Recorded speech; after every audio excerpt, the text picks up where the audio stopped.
Selvanayagi madam, அன்னைக்கு நீங்க உங்க பையன் அர்ஜுனுக்கு சத்யாவை பொண்ணு கேட்டு எங்க வீட்டுக்கு வந்தீங்க.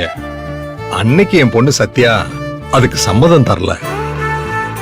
அவ மனசுல என்ன நினைச்சாலோ அப்போதைக்கு கல்யாணம் வேணாம்னு முடிவு பண்ணி ஸ்ட்ராங்கா முடியாதுன்னு சொல்லிட்டா. பழசெல்லாம் எதுக்கு சார் இப்போ? ஆனா இப்போ என்னாச்சுன்னு தெரியல. யாரு என்ன மாய மந்திரம் பண்ணாங்கன்னு எனக்கு ஒண்ணும் புரியல.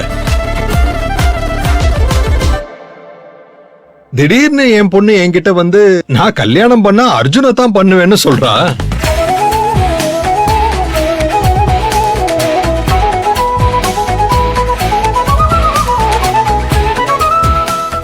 சத்யா, நான் எப்படி என் புள்ளைய கட்டுப்பாடோட வளர்த்திருக்கேனோ அதே போல உங்க அப்பா உன்னை கட்டுப்பாடான பொண்ணா வளர்த்திருக்காரு.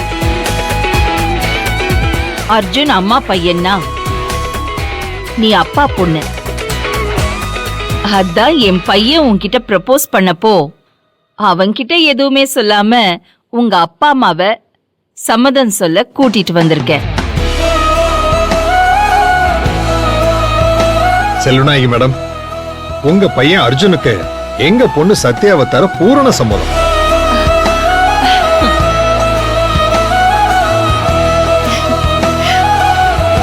சம்பந்தியாகவும் தட்டு மாத்திக்கவும் உங்களுக்கு சம்மதமா? இது என்ன சார் கேள்வி?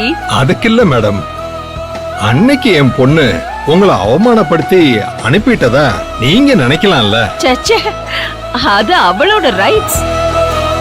அவளை நீங்க இவ்வளவு சுதந்திரமா வளர்த்திருக்கிறது எனக்கு சந்தோஷம்தான்.